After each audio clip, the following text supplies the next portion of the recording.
Hi எல்லாருக்கும் வணக்கம். எல்லாரும் எப்படி இருக்கீங்க? இன்னைக்கு வந்துட்டு ஒரு சூப்பரான பன்னீர் ஃப்ரைட் ரைஸ் தாங்க செய்ய போகிறோம். இந்த ஃப்ரைட் ரைஸ் வந்து கண்டிப்பாக உங்களுக்கு ஹோட்டலில் சாப்பிட்ற ஃபீல் கொடுக்கும். இந்த ஃப்ரைட் ரைஸ் செய்கிறதுக்கு நம்ம வந்துட்டு இண்டியா கேட் பாஸ்மதி ரைஸ் தாங்க எடுத்துருக்குறோம். இதை வந்துட்டு நல்லா 2 தண்ணி சேர்த்து வாஷ் பண்ணிட்டு ஒரு 15 நிமிஷம் ஊற போட்டுருங்க. பன்னீர் ஃப்ரைட் ரைஸ் தான் செய்ய போகிறோம். இருந்தாலும் வெஜிடபிள் வந்து நிறைய சேர்க்குறோம் நம்ம. இது வந்துட்டு நம்ம வெங்காயத்தாள், பன்னீர், கோஸு, அடுத்து வந்து கேரட், குடமிளகா, பீன்ஸ் எடுத்து வச்சுருக்குறோம். நல்லா எல்லாத்தையுமே வாஷ் பண்ணிவிட்டு எடுத்து வச்சுருக்குறோம். இப்போ கேரட் வந்துட்டு நீங்கள் இந்த மாதிரி மெத்தடில் கட் பண்ணிங்கன்னா உங்களுக்கு நல்லா மெலிசாக வரும். நம்ம ஃப்ரைட் ரைஸ்லாம் கடையில் வாங்கும்போது எப்படி கட் பண்ணுறாங்கன்னு நினைப்போம். இந்த மாதிரி நீங்கள் ரவுண்டாக கட் பண்ணிவிட்டு அதுக்கப்புறமா இந்த மாதிரி வந்து மெலிசாக கட் பண்ணிங்கன்னா சூப்பராக அதே அளவுக்கு வந்துடும் உங்களுக்கு. அடுத்தது வந்துட்டு நம்ம வந்து கேரட்டை கட் பண்ணிவிட்டு பீன்ஸ் கட் பண்ணிடலாம். பீன்ஸ் வந்துட்டு இந்த மாதிரி நல்லா பொடியாக கட் பண்ணிங்க. ஏன்னா நம்ம வந்து வெஜிடபிள்லாம் ரொம்ப வந்து ஃப்ரை பண்ண மாட்டோம். அதனால் நல்லா மெலிசாக இந்த அளவுக்கு கட் பண்ணிட்டிங்கனாக்கா உங்களுக்கு வந்து ஃப்ரைட் ரைஸ் செய்யும்போது கொஞ்சம் ஈஸியாக இருக்கும்.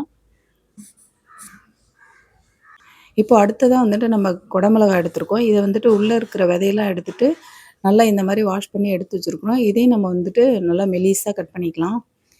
ஏன் மெலிசாக கட் பண்ணோம் அப்படின்னாக்கா நம்ம வந்துட்டு ரொம்ப காய்கறியெல்லாம் வேக வைக்க போகிறதில்ல. அதனால் பொடியாக இருந்தால் நல்லாயிருக்கும்.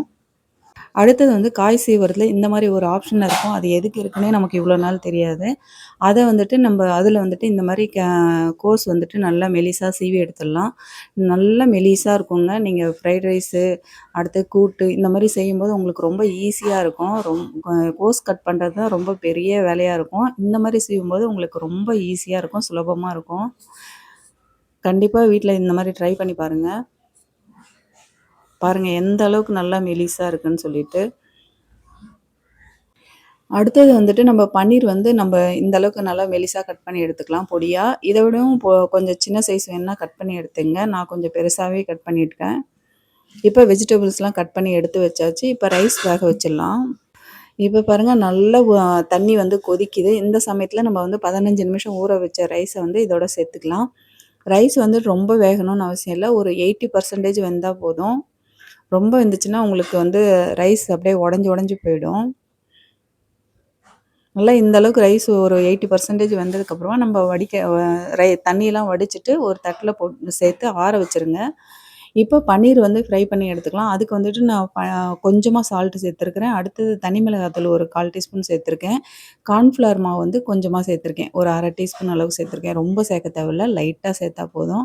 இப்போ இதோடய இஞ்சி பூண்டு பேஸ்ட்டு நான் கொஞ்சமாக சேர்த்துருக்கேன். உங்களுக்கு தேவைன்னா சேர்த்துங்க, இல்லாட்டி வேண்டாம்னா ஸ்கிப் பண்ணிக்கலாம். இப்போ நம்ம ஒரு தவாவில் வந்துட்டு இந்த மாதிரி ஃப்ரை பண்ணி எடுத்துக்கலாம். ஆயில் சேர்த்துட்டு இந்த மாதிரி கொஞ்சம் நல்லா ஃப்ரை பண்ணி எடுத்துங்க. இந்த மாதிரி பன்னீர் வந்து நம்ம சேர்க்கும்போது கொஞ்சம் டேஸ்ட்டு அதிகமாக இருக்கும். அதனால தான் நம்ம இந்த மாதிரி மசாலா சேர்த்து ஃப்ரை பண்ணி எடுத்துக்கிறோம். அப்படியே கூட பன்னீர் வந்து சேர்த்துக்கலாம், நல்லா தான் இருக்கும். இருந்தாலும் கொஞ்சம் டேஸ்ட்டுக்காக நம்ம இந்த மாதிரிலாம் செய்கிறோம். ரொம்ப அவசரமாக செஞ்சிட்ருந்தேங்க. ஹஸ்பண்டுக்கு வந்துட்டு டியூட்டிக்கு டைம் ஆகிடுச்சு. அதனால் ரொம்ப ஃபாஸ்ட்டாக செஞ்சேன். காய் கட் பண்ணுற வரைக்கும் கொஞ்சம் பொறுமையாக தான் செஞ்சிட்ருந்தேன். அதுக்கு அடுத்தது டைம் இல்லைன்னு சொல்லி ரொம்ப பரபரப்பாக செய்ய ஆரம்பிச்சிட்டேன் இதுக்கப்புறம். அதனால் கொஞ்சம் அப்படி இப்படியுமா இருக்கும் வீடியோ, கொஞ்சம் அட்ஜஸ்ட் பண்ணிங்க. இப்போ பன்னீர் வந்துட்டு ஃப்ரை பண்ணிவிட்டு நல்லா ஆயிலை வந்து வடிச்சிட்டு நம்ம ஒரு பிளேட்டில் எடுத்து வச்சுக்கலாம். இப்போ ரைஸ் வந்துட்டு ஒரு பிளேட்டில் சேர்த்து ஆற வச்சுட்டோம் நம்ம. இப்போ அதே தவாவில் நம்ம பன்னீர் ஃப்ரை பண்ண அதே தவாவில் கொஞ்சம் ஆயில் இருக்குது. அதுலேயே நம்ம வந்துட்டு எக்கு வந்து இந்த மாதிரி ஸ்க்ரம்பிள்டு எக்கு மாதிரி பண்ணி எடுத்துக்கலாம். எக்கு வந்து ரொம்ப வேகணும்னு அவசியம் இல்லை. இந்த மாதிரி நம்ம முட்டையை வந்துட்டு பொரித்து எடுத்து வச்சுக்கலாம் ஒரு தட்டில். ரொம்ப அவசரமாக செஞ்சிட்ருந்தேங்க. அதனால் கொஞ்சம் அப்படி தான் இருக்கும் வீடியோ, பார்த்து அட்ஜஸ்ட் பண்ணிக்கங்க.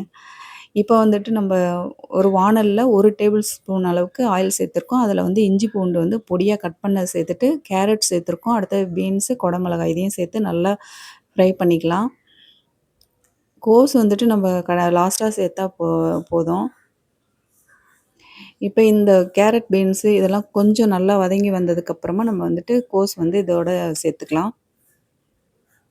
ஏன்னா இது கொஞ்சம் ஹார்டாக இருக்கும். அதனால் நம்ம இதை மட்டும் ஃபஸ்ட்டு சேர்த்துக்கிறோம். இது ஓரளவுக்கு நல்லா கொஞ்சம் வெந்து வந்துருச்சு. இப்போ நம்ம வந்துட்டு இதோட நல்லா பொடியாக கட் பண்ணி வச்சுருக்கிற நம்ம கோஸையும் சேர்த்துக்கலாம்.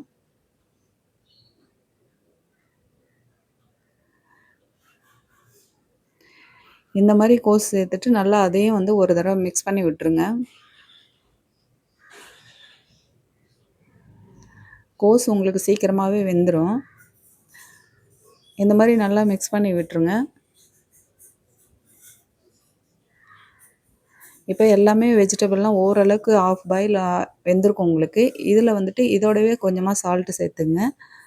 இந்த காய்க்கு மட்டும் சால்ட் சேர்த்துங்க. அடுத்தது வந்துட்டு முட்டையும் நம்ம இதோட சேர்த்துடலாம். முட்டையெல்லாம் வந்து நான் எந்த உப்பும் எதுவுமே சேர்க்கல. இப்போ முட்டைய சேர்த்துட்டு நல்லா இதோடயே நல்லா மிக்ஸ் பண்ணி விட்டுருங்க. இப்போ இதுக்கு தேவையான அளவுக்கு பெப்பர் வந்து நம்ம இப்போவே சேர்த்துக்கிறோம். ஏன்னா இந்த ஆயில்ல சேர்க்கும்போது கொஞ்சம் வந்து டேஸ்ட் நல்லாயிருக்கும். மோஸ்ட்லி வந்துட்டு ரைஸ் சேர்த்துட்டு கூட பெப்பர் சேர்க்கலாம். ஆனா நான் வந்து இந்த ஸ்டேஜ்லேயே பெப்பர் சேர்த்துக்கிறேன். இப்போ அடுத்ததா வந்துட்டு நம்ம வந்து சோயா சாஸ் வந்து ஒரு 1/4 டீஸ்பூன் அளவுக்கு சேர்த்துக்கிறோம். சேர்த்துட்டு நம்ம ரைஸ் வந்துட்டு இப்போ இதோட சேர்த்துக்கலாம். அந்த வெஜிடபிள் நீங்க எவ்வளோ சேர்க்குறீங்களோ அதுக்கு தகுந்த மாரி நீங்க ரைஸும் சேர்த்துக்குங்க. ரைஸ் வந்து ஆற வச்சதுனால பாருங்க சூப்பரா இருக்கு. நீங்க இந்த மாரி ஆற வச்சுட்டீங்கனாக்கா ரைஸ் வந்துட்டு உங்களுக்கு உடையாது. சூடா சேர்த்தீங்கன்னா ரைஸ் வந்து உடைஞ்சிரும். அப்புறம் பாசுமதி ரைஸ் மாரியே தெரியாது உங்களுக்கு. இப்போ ஜென்டிலா அப்படியே மிக்ஸ் பண்ணி விட்டுங்க. அடுத்தது வந்து இந்த ரைஸுக்கு தேவையான அளவுக்கு சால்ட் சேர்த்துங்க. ஆல்ரெடி நம்ம வெஜிடபிள் சேர்க்கும்போது கொஞ்சம் சால்ட் சேர்த்தோம். பன்னீர்லேயும் சால்ட் இருக்கும். அதனால ரைஸ் உப்பு சேர்க்கும்போது மட்டும் கொஞ்சம் நீங்க பார்த்து சேர்த்துக்குங்க. அடுத்தது நம்ம ஃப்ரை பண்ணி வச்சிருக்கிற பன்னீரும் இதோட சேர்த்துக்கலாம். சேர்த்துட்டு நம்ம வெங்காயத்தாள் வந்து நல்லா பொடியா கட் பண்ணி வச்சிருக்கிறோம். அதையும் இதோட சேர்த்துங்க. சேர்த்துட்டு நல்லா கொஞ்சம் ஜென்டிலா அப்படியே மிக்ஸ் பண்ணி விட்டுங்க. இப்போ வந்துட்டு நம்ம அந்த வெஜிடபிள், பன்னீரு, ரைஸு எல்லாம் சேர்த்து ஒண்ணு சேர நல்லா அப்படியே மிக்ஸ் பண்ணி விட்டுங்க. சூப்பரா இருக்குங்க. நீங்க இந்த பன்னீருக்கு பதிலா வந்துட்டு நீங்க பிரெட்டு கூட வந்து நல்லா ஃப்ரை பண்ணிட்டு இந்த மாரி சேர்த்துக்கலாம். அடுத்தது சிக்கன் கூட சேர்த்துக்கலாம். சிக்கன் 65 பண்ணிட்டு கூட இந்த மாரி ஃப்ரைட் ரைஸ் செய்யலாம். ரொம்ப நல்லாயிருக்கும். கண்டிப்பா நீங்களும் வீட்ல ட்ரை பண்ணி பாருங்க. அ இந்த வீடியோ பிடிச்சதா லைக் பண்ணுங்க, ஷேர் பண்ணுங்க, கமெண்ட் பண்ணுங்க. அடுத்தது வந்துட்டு பிகே மாம்ஸ் கிச்சன் சேனல அப்படியே சப்ஸ்கிரைப் பண்ணிங்க. Thank you.